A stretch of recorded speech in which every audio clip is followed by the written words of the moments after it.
some of our speakers into those topics. So without further ado, Clarence Vaughn. Thank you.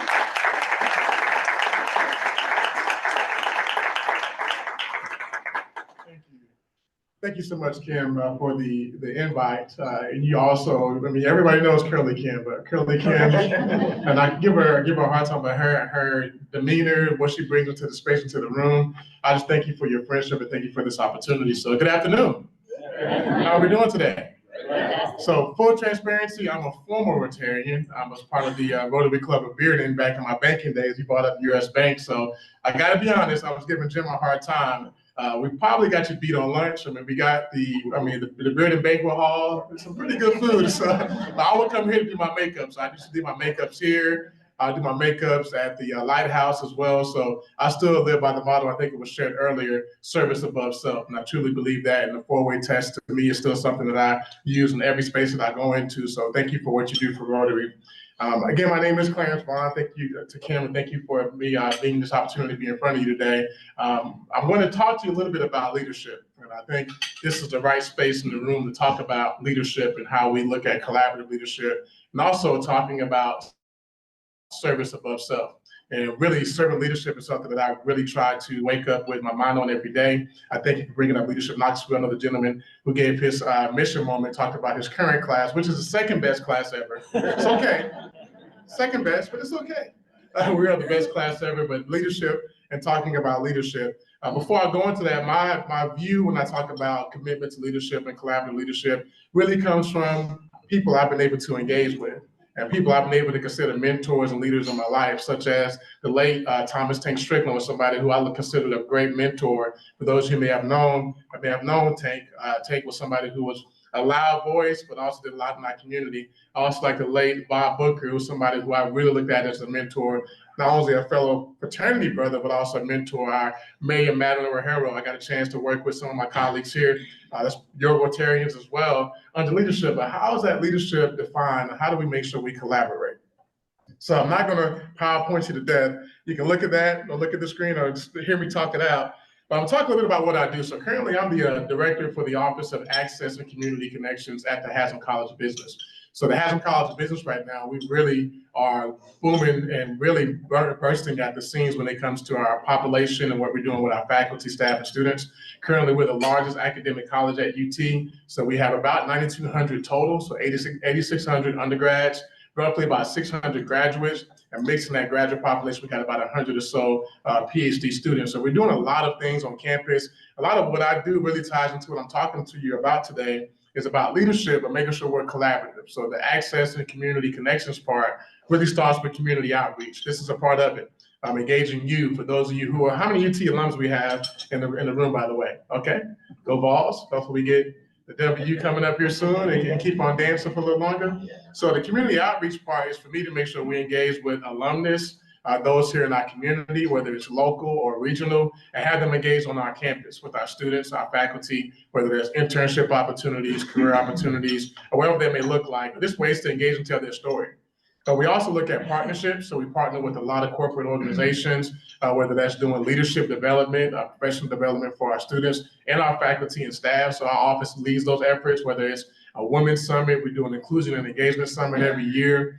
We also do things around professional development where we bring students to you. So if you have any interest for bringing students to your workplace or coming out, speaking about your workplace, if you have opportunities for our graduates, we'd love to have you. And last is external stakeholders. How do we connect with not only UT as far as internal, but how do we make sure we're sharing the message of being volunteers off campus as well? So I didn't want to spend a lot of time on what I do. We can talk about that. I'll share my contact information. But really what I want to talk about is a couple of things. Collaborative leadership. And collaborative leadership to me is making sure that we have different voices to have a competitive advantage, different skill sets to move forward to what your mission and your vision is. When people talk about the alphabet soup, now I spoke to a lot of groups over my career, and I've been blessed and fortunate to do that. I'm a PK, so I maybe call and response. PK means preacher's kid. So I grew up Church of God in Christ. Both my dad and my granddad were both ministers, so I'll be calling on you here in a minute to get a call and response. So be prepared for that. But when I talk about the alphabet soup, DEIB, ABC, FBI, KPD, you brought up some of them. We always talk about the alphabet soup, and I think more about when we speak about the diversity, equity, inclusion, and belonging, a lot of talks about the differences that we have and how we're so different in many spaces. But I like to talk about collaboration, what brings us together. What do we have in common, right? As a team, as leaders in your organizations, leaders in your family, leaders in the community, what do we have in common that can give us the competitive advantage as not civilians? Competitive advantage as Rotarians, right? As far as the downtown club, still, Brittany Club is close to my heart. Kim is winning me over slowly, but I may make that shift. But when it's time to come, I'll definitely let you know. So when we talk about collaborative leadership, it's like Michael Jordan said, talent wins games, but teamwork and intelligence wins championships. So everybody has their own individual championship they're trying to win. Whether it's for your family, for me, I have 3 daughters, so please pray for me. For those who pray, I got a 14-year-old, a 9-year-old, and a 3-year-old. So yes, as you see, the stress has gotten the best of me. But we think about collaborative leadership. How do we manage the talent that we have around us? And diverse talent, it could be different as far as educational background. It could be different for generational a geographical background. But how do we use those differences to have a competitive advantage? So I talk about that. 2 things that always come to light. At least I like to move around, but 2 things that come to light is really what's the vision and what's the benefit. And people know about the with them, so what's in it for me, right? So the vision is what's the shared vision that you have? What is the shared vision that you have as a club? Remember when I was with the Bearden Club, Pond Gap was our school that we adopted, so I was able to give time to go over and read books. We also had a barbecue. I don't know if they said the barbecue festival, but they had a barbecue festival. We had a shared vision that we want to be the light in our community. And of course we had with polio was a real focus that we also had during that time was ending polio. So what is the shared vision for your group? What is the shared vision for your organization? What's the shared vision for your family? And where is it mutually beneficial? But it also starts with identifying what your why is, right? What's your why? You had a new member join today. He talked a little bit about his why, being that, with the hands and feet in the community and giving back to the community. So if you would identify your why, take a quick moment and just think to yourself, and I may call on something. I can't see your name badges, but I may just point at you. I need to wear my glasses, but I'm not, so don't tell on me. But if somebody would ask you, what is your why? And you can use it in the context of today, why you're a Rotarian, why you're in a Rotary Club, or you can go deeper, your why for life. But take a few seconds to think about, if I was to ask you, identify what your why is, right? I'm gonna give you just a couple seconds. Think about your why. Maybe pick on some folks up here. Yeah, we can do.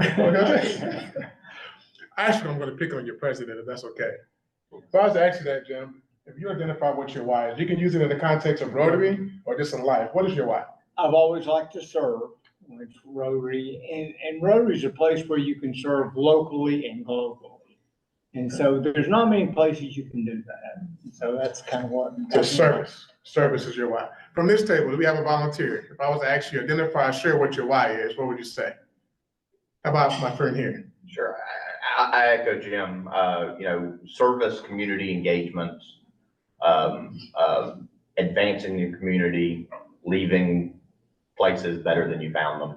Excellent. I'm gonna go all the way to the back table where Tyler. Actually, I'm gonna pick on Tyler. Tyler, give me your why. Well, I'll step away from Rotary. Just in life, my why would be to build long-term wealth for my family and stability for my kids. That's my why. Thank you so much. So I'll stop there for the sake of time. So as the rest of you are thinking about your why, one thing I always talk about when we talk about leadership, one of the most important things that we have as leaders, that we're important tasks that we have as leaders, is that we're entrusted with someone's why, right? I started with your president, because your president shared his why as service, and as members, you said the same, service and giving back to community, and also focusing on your family. But as leaders, our most entrusted, important thing that we have is the why. Whether it's a why for my wife, and I'm speaking about myself and my daughters, what their why in life is, whether it's to be, my daughter wants to be a majorette for UT, and she's competing right now, winning batons. So you may, for those who like me on Facebook, I'm the proud dad that's sending all these pictures of girls throwing up flaming batons and everything else. But they trust me with their why, right? So once you receive that confirmation, and you know what that shared vision is, as leaders, we have to make sure we're putting people in the right place to identify what their why is, or make that dream become a reality for them. And also, when you were sharing your why, well, Jim said service, and I'm sorry, sir, what's your name again? I didn't get your name. Holden said service, and I'm going back to the diversity, equity, inclusion. Was that a gender placed on that? Why? Was that a race placed on that why? Was that a height, a geographical location? And most time I'm doing this with different groups, some people why would say, well, I want to provide for my family. I want to get back to my community. Most times students say, I want to educate myself so I can make money. That's my why in life. For some, which is fine, make money so I can provide to my family. And I always share that when you give your why, I always talk about what we have as common and commonality as being first human beings. Last time I checked, everybody in here is a human being, right? There have been the UFOs like Men in Black. You take the fake head off and the kind of a worm pop out of your skull. I don't know. So last time I checked, we are human beings, right? So your why identifies who you are to your core value. And then when you look at shared vision, making sure one that we're dependent on, but be hold ourselves accountable to that why. Because your why may be more than just one letter of service. It could be 5 or 6 different letters. It could be a paragraph long. Then we talk about being mutually beneficial. We have to protect that. So here it talks about protect and also protect the core values of that individual. And that individual can also, if you can be your business, could be your organization, the groups that you're in, could be the Rotary Club. But also working towards establishing a goal but not cannibalizing somebody else. One thing I think is people, no matter where you're from, what part of the country, part of the world, trust is definitely difficult, right? Especially trusting somebody with your why. And I'm not talking bad about the banking industry, but I'm a recovering banker, so I'm not gonna be my banker friends in there. But with even the banking industry, competitive industries, it's difficult to trust somebody with your why because they can use that as an advantage to get themselves ahead of you, right? So I understand that, but we have to get to a space where we can understand someone's why as leaders, collaborate to help you get your win, and we all win when it comes to a championship. Teamwork makes championships win. So talking about that when we define the collaboration. And the question is being transparent. How often are you visiting those questions about your why? How often are you asking that question to your team? How often are you asking that question with your family, right? Transparency and communication and having a process that you put in place. Same thing that we talk about, getting up in the morning, taking a walk, working out, doing different things. How are we having those conversations on a regular basis versus having it as a one-off, right? So how are we looking at that as focusing on that as our focus? So as I said before, we're very fortunate to have some very effective leaders. I'm very fortunate to have the opportunity to work with Chancellor Don D. Plowman, President Randy Boyd, and also my dean, Steve Mangum at the Haslam College of Business. And we talk a lot about effective leadership and what effective leadership looks like. So this quick quote says, being a successful leader means serving and investing in employees and developing a winning team where everyone is working toward the same goal. So each month, Chancellor Plowman will send out what she calls a Chancellor's monthly message to us and different leadership across campus. And this one kind of ties into what I'm talking to you about today. Talks about when our actions, quote, when our actions align with our values and trust provides the basis for our relationships, UT will be a campus where everyone matters and everyone belongs, end quote. So when we talk about collaborative leadership, typically I ask, give me your definition of collaborative leadership. And some people say, well, it's different people from different backgrounds, different places get together and they can work together, different sectors, different things. But when we look at collaborative leadership, everyone has to have a sense of belonging, a sense of that I matter to this family, to this organization, to this Rotary Club. So I'm about to start slapping the mic. I'm gonna go Bishop on you, Baptist on you. But everyone has to have a sense of belonging, right? So when you talk about, as Kim was sharing, as you go into your diversity, equity, inclusion conversation, forget the alphabet soup. How are we making the space right for everyone to feel like they matter, but they can compete? And I'm coming from a banking and business background. Where's the competitive advantage for that person to identify their why? Some quick ways to do that. You have to inspire, right? Inspire commitment and action around problem solving. A lot of times when things go wrong, we forget our whys. Our whys get thrown away because you're dealing with you're trying to put the fire out and everything is coming at you lightning speed. But inspire commitment, right? Being committed to the why, working around the problem and problem solving. Leading by example. So leading by example, providing what a welcome and supportive environment can be for those in your organization, a welcome and supportive environment, making sure every voice is heard. Being collaborative, having opportunities for people to speak up and have opportunities to engage. Celebrate. I think sometimes as people, we take ourselves too serious sometimes. And I'm speaking to, not myself, I don't take myself serious at all. I really don't. All the stuff that Kim read and all that doesn't mean anything to me. I'm really tied into servant leadership. While I have breath in my body, I'm a believer. So I believe that God put me here to be a vessel. So I'm a believer. And I'm not against anyone that's not, but that's my goal in life is to be a servant leadership and leave it better than I found it. But sometimes we got to pause and just celebrate. It's okay to say, you know what, man, I've had a great week this week. I can take a pause. I had a great day today. Well, I actually added on to what I want to do for my why, and I've done these things to do this. So sometimes we have to take a pause and celebrate. And then value and encourage participation across the board. I think those are key things. So I like quotes. So one quote is to say is the way to get started is to quit talking about it and just doing it. So I want you to think about something real quick. I think my time, am I looking good on time? You are looking good on time. Okay, I wanna make sure. 3, 4 more minutes. Okay, so I'm about to wrap us up. So this is gonna be an exercise I want you to do. And take this exercise with you. I may get one person to think about it. And I'll break it down really quick, rapid speed. This is something I've done with different groups. It's called the Who Am I exercise. So I encourage you to take this back to your groups, teams, even to your families. Describing yourself in 5 statements of I am, right? So I'll say I'm a father, I'm a believer, I am evolved for life, rather I'm evolved for life, and so on and so on. And the second part of this is talking about perception. How do people perceive you from their perspective? If they just met you, what would they say about you? They would say Clarence is what, right? So this process talks about perception versus reality. A lot of times perception takes over reality. We live in a world now, I'm not knocking younger millennials and everything else. When you talk about social media and everything is immediate, right? And perception sometimes outweighs what the true core value of the person is. So this is an exercise I'll leave with you so you can look at that and review it. And definitely do it in your time that you have. As I wrap up, I think some barriers to us having these conversations is not putting the time in place. So I want to thank you again, Kim, and thank you so much to your Rotary Club for giving me this opportunity to speak with you. Taking away competitiveness, putting the focus on collaboration, leadership, but leadership and what does that mean to you? Being entrusted with someone's why, and also trusting that person with your why to collaborate to make that why happen. And then listening. Listening is always going to be the key goal. Those barriers and also ways to achieve that is making sure you continue to provide some clarity, establish what that shared vision is, what's going to be mutually beneficial. But the best way to do it is get started. Get started with collaborating with one another. When that's going back to your offices or here with your Rotary Club, those are some key things that you really want to do. So my key takeaways, I'm going to read this really quickly, and I'm going to wrap up. So I follow somebody named Miles Monroe, and my family's from Bahamas, New York, and then South Florida. That's our triangle, in a sense. So Miles Monroe was like the Bishop Jakes or the Joel Osteen of Bahamas years ago. And he said that leadership is the capacity to influence others through inspiration, motivated by passion, generated by vision, produced by conviction, ignited by purpose. So what's your conviction? What's your purpose? What's your why?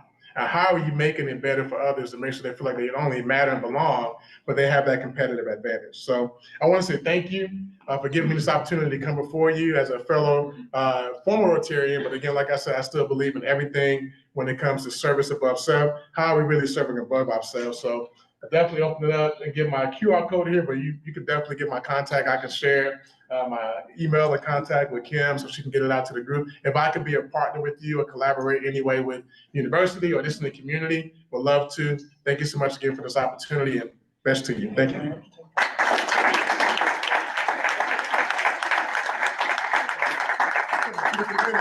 I do have time maybe for 1 or 2 questions. If there are any questions, I know I was pretty quick in my comments, but any questions about work being done at Haslam, UT, or just overall community-wise? Yes.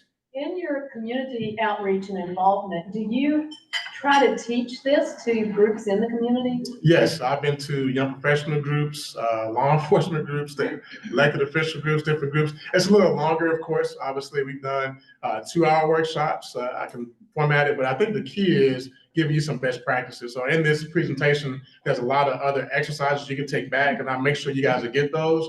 If you want more information, I can definitely provide you with some exercises that challenge this. But we put it as defining the pathway towards inclusive leadership, which is that collaborative aspect to it. But yes, thank you. Yes, sir. How do you address conflict in a group? What are some examples, some practices that you see that will be successful? That's a great question. So addressing conflict, I think, is one, again, going back to the 2 things I shared, the shared vision and where is it mutually beneficial.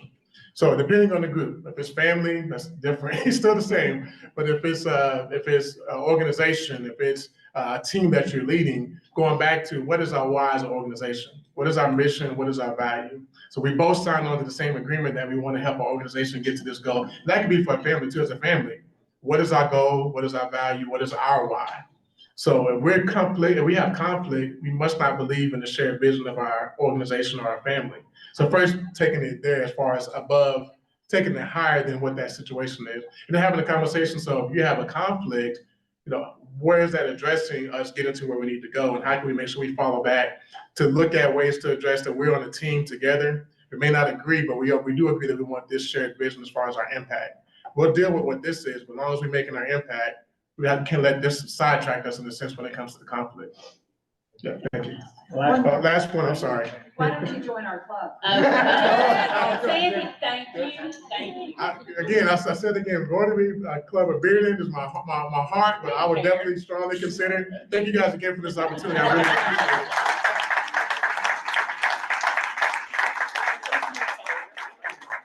Hey, Clarence, thanks.